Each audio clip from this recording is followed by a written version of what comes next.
I'll start this video with two readings from Carl C.G. Jung, or Jung. I don't know how to pronounce his name, like I don't know how to pronounce every word in every language in the world, but I sure know how to read their books nevertheless.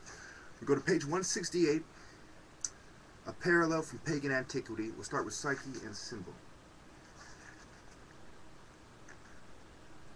because we are in the symbol part of my series at this point. If you made it this far, congratulations. I know I've ranted a lot, it's been a lot of static, and I apologize, but if you made it this far, you're doing what you're supposed to. Although the Mass itself is a unique phenomenon in the history of comparative religion, its symbolic content would be profoundly alien to man were it not rooted in the human psyche. But if it is so rooted, then we may expect to find similar patterns of symbolism both in the earlier history of mankind and the world of pagan thought contemporary with it. As the prayer Supra K shows, the liturgy of the Mass contains allusions to the prefigurations in the Old Testament, and thus indirectly to ancient sacrificial symbolism in general. It is clear then that in Christ's sacrifice and the communion, one of the deepest chords in the human psyche is struck: human sacrifice and ritual anthropophagy.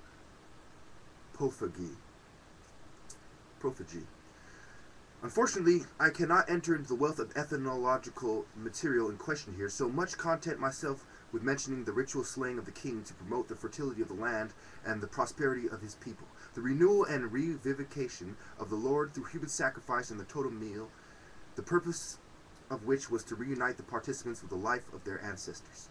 So he's talking about the parallels between Christianity and the Aztec culture and how you get back to your ancestors through these symbolic rituals. You know what, I'm going to run out of time. I'm already at 2 minutes, so let me jump ahead to page 170. And upon the next day, the body of Huitzilopochtli died, and he who slew him was the priest known as Quetzalcoatl. And that which he slew him was a dart pointed with flint, which he shot into his heart. He died in the presence of Montezuma, and of the keeper of the god who verily spoke to Huitzilopochtli, who verily appeared before him, who indeed could make him offerings, and of four masters of the youth front ranks, before all of them died, Huitzilopochtli. And when he had died, thereupon they broke up his body of dough.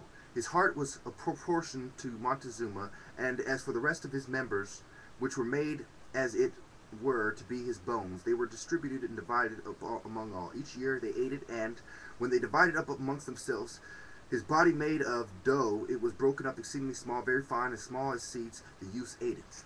So they broke up the dough in the Aztec culture as well. I would love to read you this book.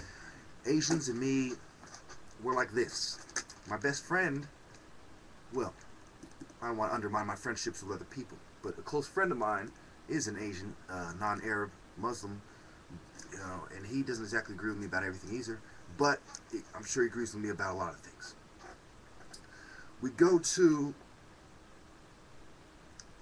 I'm going to read the other Jung, portable Jung, page 363.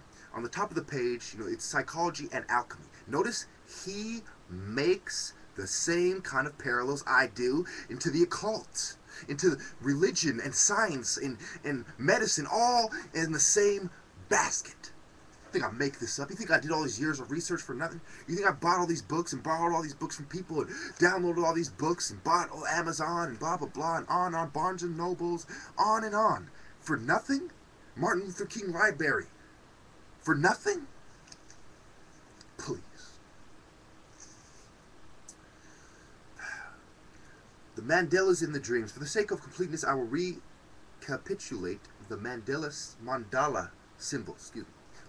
Thinking of South African psychiatrists.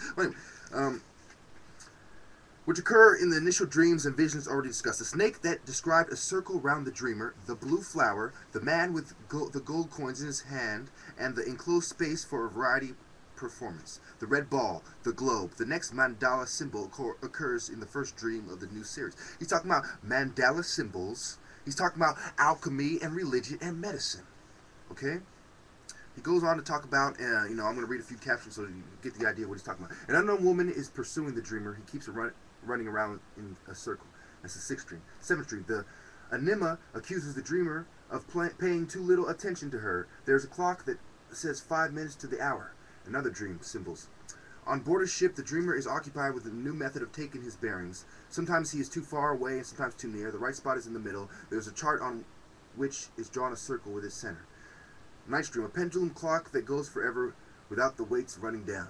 So he goes on to talk about symbolism in dreams and cultures, and I also have another book I can't find. It's called Symbols in Nature, Patterns in Nature, something like that, along those lines. It perfectly exemplifies what I'm trying to say, but let's go on because I got 4 minutes left. So we go to Richard J. Gillings, and I still got to make my personal mission. Anyway, page 39, the G rule in Egyptian arithmetic. In attempting to establish that the Egyptian arithmeticians must have been aware of what I have called the G rule, I will have to exhibit many examples of two terms qualities.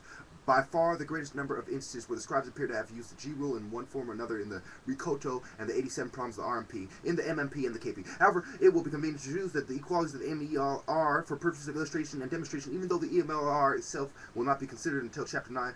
These references and the small numerical magnitudes lend themselves to such convenient analysis that I cannot ignore the opportunity provided by the EMLR. The G rule is, to my knowledge,